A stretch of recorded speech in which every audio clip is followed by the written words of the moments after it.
Alright guys, so we're going to talk about LibAnswers. Right now you guys are accustomed to the LibAnswers 1 system, but we're going to actually be upgrading to LibAnswers 2 on Monday/Tuesday. It depends kind of on when SpringShare does it. They told that they had to put us into a time slot, so it's just whenever they've got the chance to do it. And then our end, it's real simple. Jeremy just has to click a couple buttons and it's like done. So we're going to look at the new one. I'm going to show you guys some of the differences between the two and some of the new awesome features of LibAnswers 2, because it's really awesome. So this is the current system. This is what we're used to right now seeing. So there's a couple changes from this, just appearance-wise. So this is what you're used to, and this is what the new one looks like. So there's this cool new banner. You see Margaret here helping somebody, which is pretty awesome. And you see on the one that we're used to, the current one, we have this cloud of topics here at the front, the top. The cloud of topics is kind of down here at the side. But the cool thing about these topics though now is if you click on them, you see on the left-hand side, now you've got this kind of thing you can narrow them down. So you know when you go in one search and you do a search, then you can look on the left and you can narrow your options down on the left-hand side. Same thing here. So that's really useful, really helpful, very nice. Something else that's really nice is you see you've got your text information here, and if you want to do chat, it's down here. Well, everything is here. And then you have this little chat button right here that comes out, and that'll be chat. And that kind of just follows you along wherever you go, which is cool. So all the information is kind of centralized in one spot. The search bar is pretty prominent. It's up here at the top. So students are going to be able to find that really easily to submit their questions. So let's go ahead and actually log into the system. If you guys have any questions along the way, just let me know and we can go through them. So the way you're going to log into this new system is this gray bar where it says My Account. You're going to click where it says Lib Apps. It's going to prompt you for your login.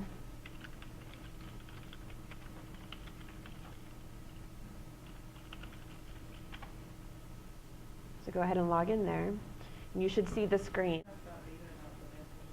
Oh, I apologize. Yes, the URL is unf.beta.libanswers.com.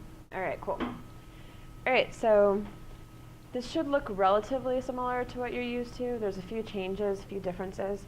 So one of the things that we're all familiar with is that the system tends to get spam messages, right? So you can delete spam the same way that you delete it in the other system. It's just a slightly different icon. This little circle with the slash through it, that means mark this ticket as spam. So if you were to mark it as spam, I'm not going to actually do it, but I'll click on it to show you. You'll get a pop-up and it'll say, are you sure you want to mark this as spam? And you want to say yes. And that'll delete it from the system and put up a spam blocker. So that's really useful. We still have that option. Hopefully with this new system we're going to have less spam than we normally get, but we'll see. So that's the spam.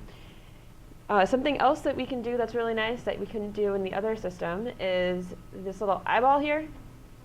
So without actually claiming the question, you can look to see what the question is. So if you click where it says Quick Look, you'll get a little pop-up.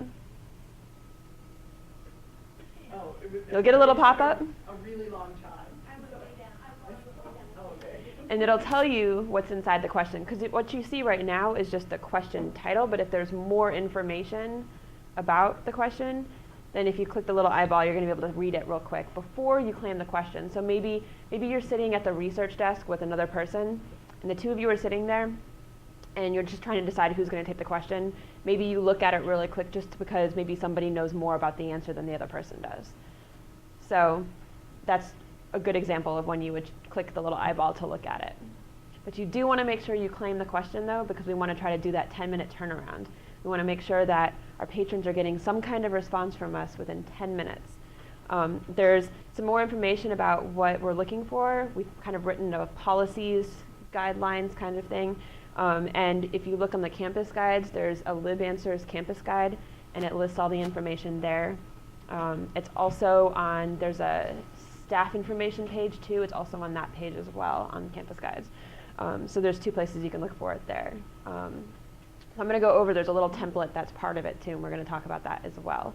But yeah, so you will want to claim the question even if you just view it real quickly, because we do want to make sure that we're getting some kind of response within 10 minutes. If the question is going to take you longer than 10 minutes to answer, that's okay. Just send a response to the patron first, letting them know that you're going to send them a follow-up response, but that they should just wait momentarily for a little while because you got to take some time to work on it. That way they know it's coming. It's just going to be a little bit. So the way that we click, or that we claim our question, is that we click them. So just, and everybody click one. You might want to kind of scatter where you're clicking because two people can't do the same question.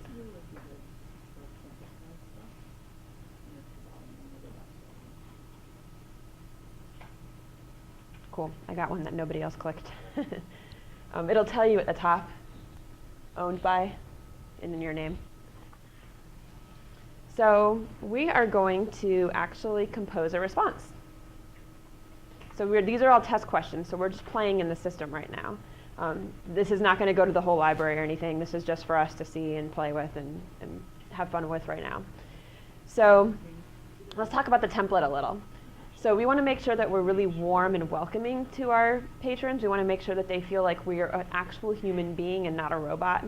Sometimes when you get, if you're asking questions and you get a quick response, you think, oh, well, was that a robot? Was that an automated response? Like, you're not really sure.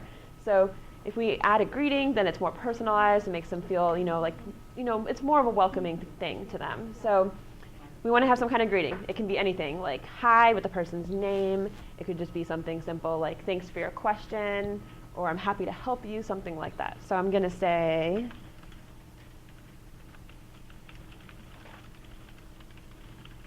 something like that.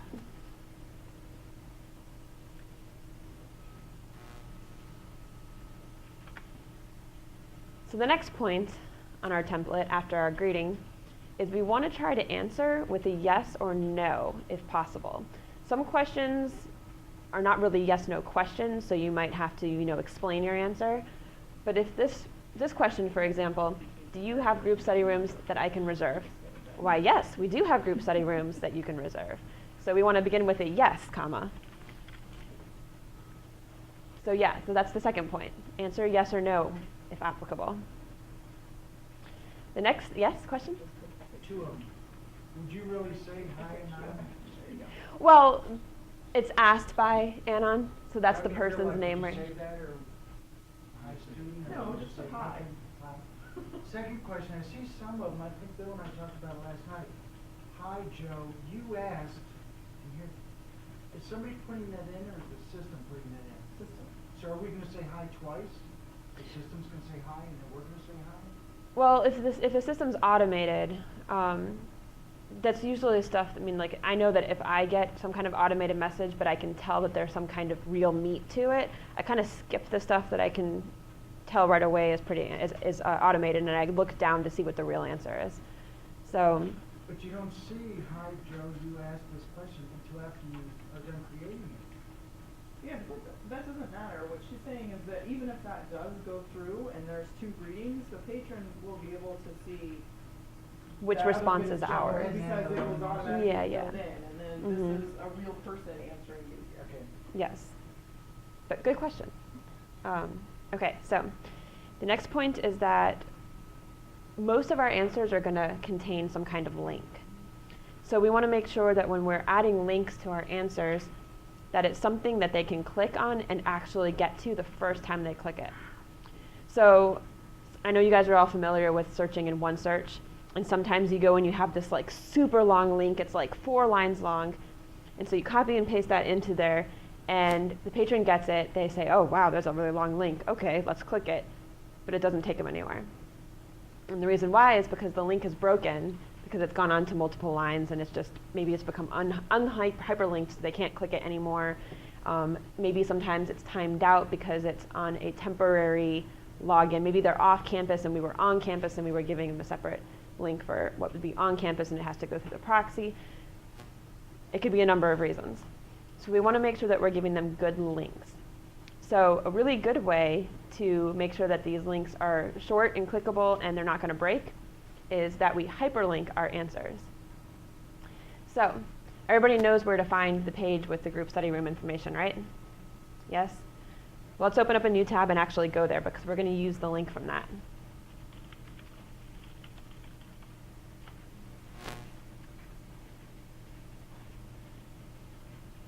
Go ahead and click on your Reserve a Group Study Room button. And you can copy your link by either Control-C or Command-C or right-click, copy.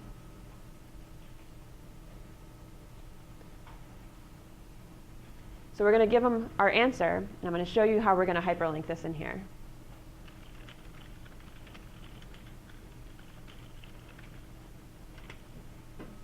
So I wrote, you can reserve your study room here. But now what I'm going to do is I'm going to highlight with my mouse the word here, and then I'm going to hyperlink it. And the way you do this is you see this little icon that looks like a chain link right here?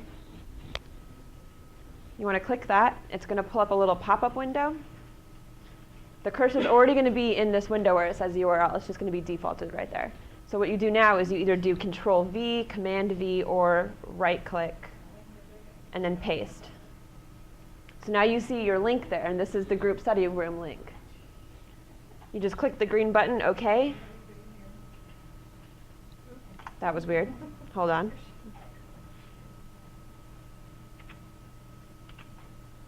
There we go. You click the OK button, and it should hyperlink that. If you try to click on it right now, it's not going to do anything, but I'll show you how to double check that later. So I don't think you can do it in instant messaging. You might have to actually use a link shortener. So that's a great question. OK, so if you are using the chat, I mean, we're not talking about chat today, but this is useful for chat as well. Chat or a text question. Or a text question, that's a good point. It doesn't get hyperlinked in chat or text questions. I mean, it might in chat, but I know it doesn't in text. You might see it as a hyperlink, but you can't actively hyperlink. But the way that you can shorten your really, really long link is you can go to a site called bit.ly, which is a link shortener. There's lots. Just search. Yeah, there's also there's bit.ly, so bit.ly. Google has one. If you just search link shortener or URL shortener, you can find those. It's showing you a little how to do it kind of thing. And there's another one called tinylink.com. Google has one too. There's a number of them. So if you just do a quick search on Google for link shortener, you'll get some site. So basically what you're going to do, and I'll show you how to do this, if you were at the library homepage, and you do a search for puppies, because they're cute. And we clicked on our journal.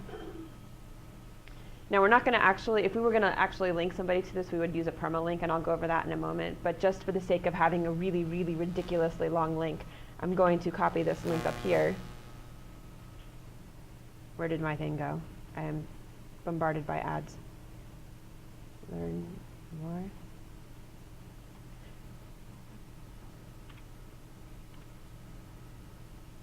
Let's go to TinyLink. Okay. There we go. Paste to shorten it. There you go. So see how this really long link that is so long that it's just gone off the page? It's just ... continuing on into forever existence. Now it's that long. Much shorter. So then you can use this and put that into your text message or into your chat box, and then that will always work for them. Yes? So they're going through bit.ly. Will they Yes. get commercials and stuff from bit.ly?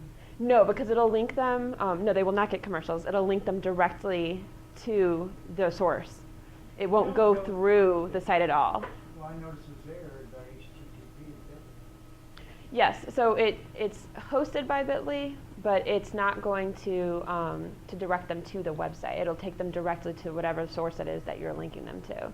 That's a good question, though. The only time that you're going to see, well, obviously, we just saw some ads. The only time you're going to see ads is on our end when we go to make the short link. I don't think TinyLink makes you look at ads. So maybe that one might be a better one. All right, so I'm going to leave this up because I'm going to talk about permalink in a moment. but yes. I hate asking so many questions. How long is too long?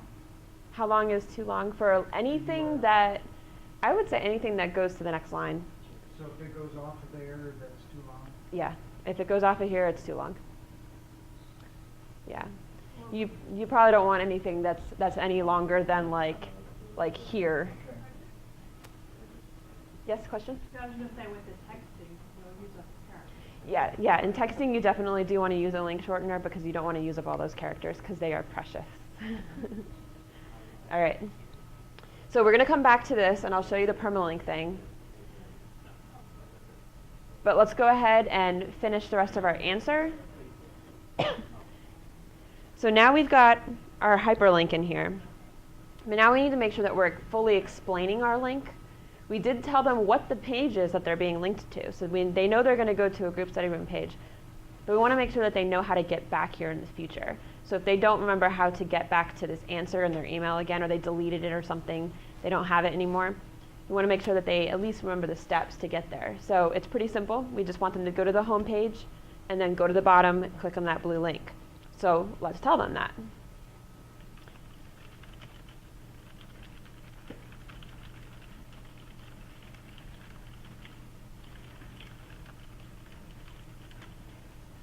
Blue.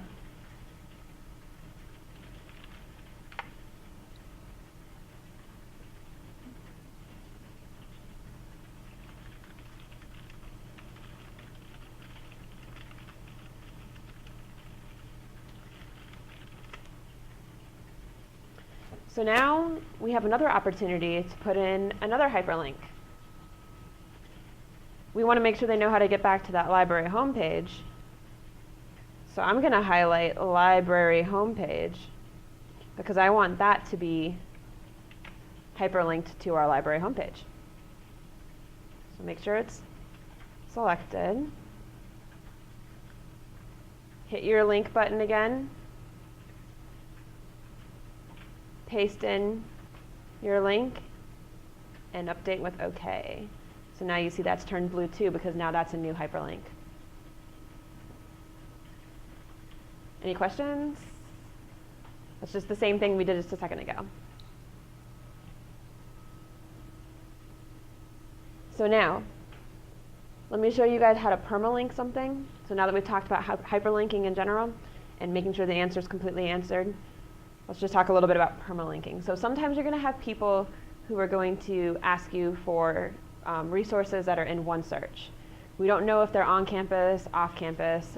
We just don't know what status they're in. And we want to make sure that if they come back to this 3-4 days later, they can still access it because some of these links will time out through some of our vendors.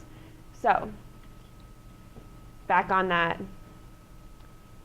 early puppy survival rate article that I had clicked on earlier, we can make sure that this link will always, always, always be active to them, whether they're on campus, off campus, whether they look at it tomorrow, whether they look at it 3 weeks from now, whether they look at it next year.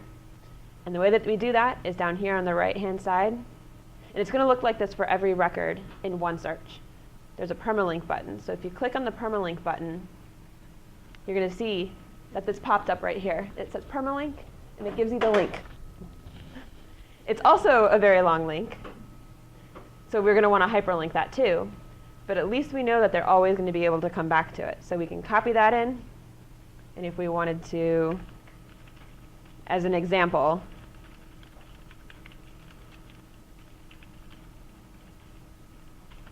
I'm going to permalink, hyperlink with the permalink, the word permalink. So now that's always there. Any questions about that? I just want to make sure that our patrons always are able to get to the resources that we give them. That way they know that we're reliable and they keep coming back and asking us questions, which is totally what we want. The next point in our answer template is that we want to try to go the extra mile. So we actually have already done this. We could have just said, yeah, you can reserve your study room here. And that could have been the end of our question, and our answer, and that could have just been done. We could have sent that, they could have gotten that, and that would have been sufficient, but not great. So the way that we made this great is that we added information about how they can come back to this page later. So we went the extra mile to show them the steps so that later they know how to do it. So another example of when you might want to go the extra mile is if a patron comes to us and they say, hey, I'm looking for so-and-so book title. And we look it up on our catalog and we see that we don't have it. But it's a popular book and we know it's relatively popular. We've heard of it before on the bestsellers list. And so we think that, the public library probably has it. So instead of saying, oh, you should check the public library, bye. I mean, that's helpful to them. Like they can say, oh, okay, then I should go to the public library. But we want to make sure that they actually have the book available. And there's a whole bunch of library branches. We want to make sure that we're giving them the correct library branch to go to. So we can go the extra mile by doing the search for that book ourselves, finding out which branch has it available, and then taking an even further step and telling them what time that branch is open so that they know when to visit. So do you see how that would be really, really awesome? Like the patron gets all of the information all at once in one spot and they don't have to go hunting it down anywhere else. Sound good? All right, cool. So that's going the extra mile. So we've done that here because there's nothing else that really needs to be added to that. It's pretty sufficient. And then we want to say thanks. Give them some kind of closing. Thank you for bringing your question to us. Is there anything else I can help you with or something along those lines? Let us know if you need any help in the future. Thanks for your question, something like that.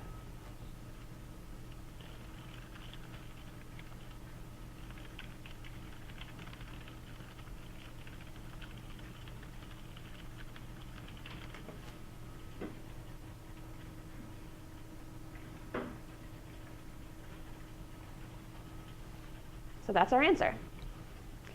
So before we submit, there's a couple things we got to do. Question? Why don't we sign it? You can if you want to. I know most people don't, so reason not to? You don't have to. It's up to you. It's really your preference. You can sign it with your name if you want to. If you don't want to, that's fine too. I mean, you could even go as far as saying, if you need any other assistance, here's my contact information, my email, my phone number, if you feel so inclined to do so. That's up to you. Okay, so before we submit anything, let's scroll down a little bit. The bug has been fixed. Yay. Okay. All right, so there's a couple things we got to talk about. Ticket status. This is something we actually have to do now. Before, when you sent your email, it would just automatically close itself. Now we have to close it. So the only time where you wouldn't close it would be if you were sending the patron a quick message really fast to say, hey, I'm working on your question, you're going to get a more full response later. Because you're still working on it, it's still open. But the moment you send that answer and you're done, then you want to make sure that you click the button that says closed. So go ahead and click your closed button. I'm going to show you what happens, what you can do if you forget to close it. So if you forget, it's okay. Like, it's not the end of the world. I'll show you how to do it. But just try to remember because it's just easier this way. The other thing we need to do, you can just ignore where it says add to FAQ group. But down here where it says reference analytics, we want to make sure that we're actually tracking these questions that we get. Just like if you got a question at the reference desk and you go in and you into ref analytics and you log it, same thing here.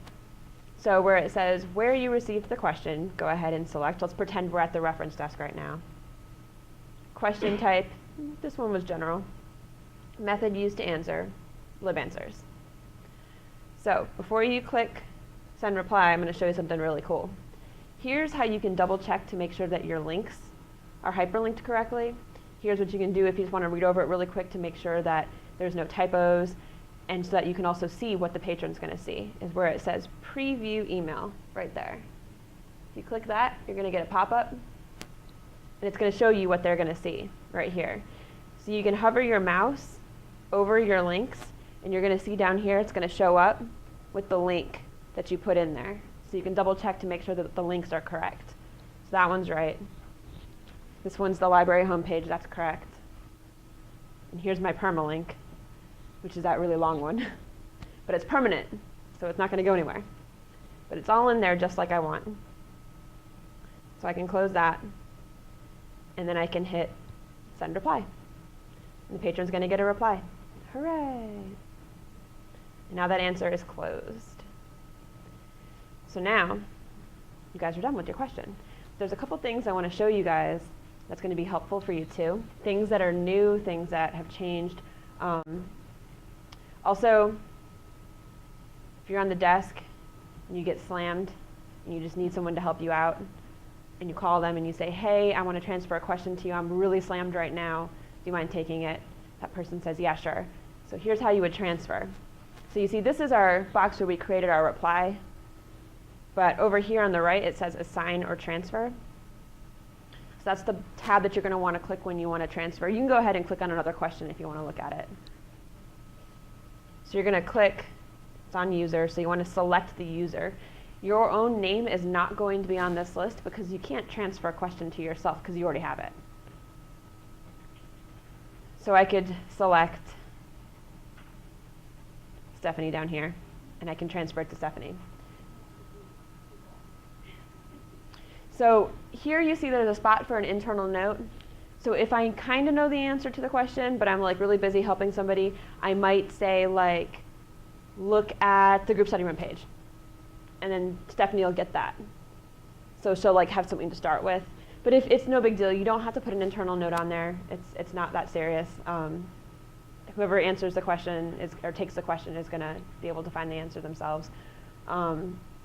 It is very important that if you are going to transfer a question, that you let that person know that the question is being transferred to them first before you transfer it. Because if you don't, then they may not know, and it's going to come up as an email, but they may not be near their computer, they may not have their phone, they may not know that they've gotten an email saying that, hey, you've received this question, please answer it. And then it might be hours might go by before that person has a chance to even look at it and respond. So meanwhile, this patron's sitting there going, all right, where's my question? Where's my answer? I need help. I have this paper. It's due in 20 minutes. What am I going to do? So we want to make sure that we don't stress out our patrons. So just make sure that when you transfer, you let that person know it's coming to them in advance. And then the rest of this at the bottom, you can just ignore the rest of that. Ticket status is going to be open because it's still a question that's being taken. You don't have to do anything with that. Then you just click the button that says transfer ticket. So that's the transfer. Now here's the really cool stuff that we didn't have before. You see this right-hand side? This is new. The only ones that you're really going to be interested in at all is the reuse answers and the helpful tools. So helpful tools is going to be basically you can search all of our old questions. So if you look right here where it says search in, there's a little drop down. You can select the public answers, the private answers. You can search through Google, which is really nice. It'll open in a new tab. We probably don't want to search through Google. We probably want to search through like one search. But if you want to look to see if this question's been answered before in the past, you can select private. If I select private right now, it's not going to search for it because we're using this beta and all that's been loaded into it for us to play with right now is just public questions. And they were loaded in September, so they're not all updated. It's just for temporary purposes. It'll all be updated and in real time come Monday, Tuesday. So I'm going to search the public answers because I can't search the private ones right now. But I'm going to search for our question, which is group study rooms. And it's going to open in a new tab. It's going to show me all of the old questions about this. This way you can kind of go through them and look at them so that you can get an idea of what answer you want to formulate. So if you have somebody coming and asking you questions about, you know, the placement of the Michelangelo statue in Florence in, you know, like 16th century or 14th, whatever century it was, and how they weren't sure if they were going to put it on top of the cathedral or where it was going to go, like you don't really know so much about that, but who knows, maybe somebody's asked about Michelangelo in the past, so maybe you want to check through the old questions to see. So here's how you would do that. That's a really awesome new feature. The other cool thing is where we can reuse answers. So group study rooms, this is something that's asked pretty often. So we can actually go through and use a question, an answer that's been used before, so that we don't have to spend the time to type it all out. So, keyword search. We're going to type in group study rooms. Hit enter. What's going to come up is it's going to tell you how many private questions there are. I don't know why it says 10 because there's really none in there. And it's going to tell you how many are in the FAQ, the public questions. So the way that you're going to look at those is you're going to click the button that says show. And it's going to pop up here, all of the ones that have been done before. These are just the top 10 answers. So here's how you can copy this. There's 2 ways that you can copy it. So the first thing is maybe you just want to look at the answer because you're not really sure what the answer looks like. So you click it and it says, no, we do not currently have any reservation capabilities. Of course, we do now. This was done in September. It was copied over. So there's our answer here. So you can copy it by clicking where it says copy answer. And you're going to see it's going to pop up behind this window in my chat box. So hey, that's pretty awesome. The only thing we have to do now is just kind of add a greeting, add a closing, and make sure that we've gone the extra mile in through there and that any links that need to be added are added properly. But hey, this helped save us a few minutes. That's pretty nice. The other way that you can copy, I'm just going to go down a little further, is you can hit the button copy. So maybe you've gotten this question multiple times before and you already know that this answer to this particular question is really good and you always use it all the time and it's your favorite one. So you just click the button copy and it just automatically gets put in there. So now you see it's in there twice. So that's really useful, right? Yeah, nice time saver? Yeah. I like it. So I think that's everything. The answers we entered, are they like going to be checked because mine wasn't real? This is, yeah, none of this is real. None of this is I didn't know if real. you were going to check it, make sure we did it correctly, because I mean, I know parts of mine aren't correct. Right, I mean, I'm going to see that when I go back to my office, I'll see the emails. But it's just me, and I know everybody's practicing. It's not serious. So this is the new system. Do you guys have any questions about it right now? And this goes in effect Monday, Tuesday? Yeah, Monday, Tuesday is one of those days is about when we should be expecting it. IT has to actually change the URL on it too, so we're hoping that they get that done as well. Yeah, so it won't be what it is right now, libanswers.unf.edu. You won't have to go to the beta stuff. Right, beta will not be a word that is used. It'll just be the normal link, which is good. So, all right, so I just want to let you guys know also that if you have questions about this, if you would like to sit down with me one-on-one about this, I'd be more than happy to do that. Just send me an email and we can figure out a time and we can sit down and I can go through it with you in more detail if you're unsure. Yes, question? So this is only beta right now, correct? Yeah. So, when it goes live, I normally search for LibAnswers either like from the homepage, like, and do like the search bar, library, and then that way, and I paste the link to the, like, my favorite on the top. Is that going to be the same link, or do I have to? Yes, so it will be the same link since it's going to be transferred and upgraded and it will be at the link that you're used to going to. So you shouldn't have to worry about it. If you've bookmarked it in the past, it should still be the same. It's just going to look different when you click it the next time. Yes. Our answer still goes to everyone on LibAnswers? The answer still goes to everyone on LibAnswers. Yes. I know I was helping you when you were talking about the template and procedures and guidelines and Yes. stuff. Did you mention like where that is? Yes. Okay. Yeah. Yeah. The campus guides, the LibAnswers campus guide has a outline of the procedures in the template, and also I believe it's the staff information. PS professional development guide. No, I don't think Has it's a that one. I link think on it's it. the other one. Oh, maybe It it does. links Okay. to the Okay, it guide. links to it then. So you'll find it there as well. Any other questions? All right, cool. Thanks, guys. I hope you guys learned something awesome. Thank you. Thank you. Log off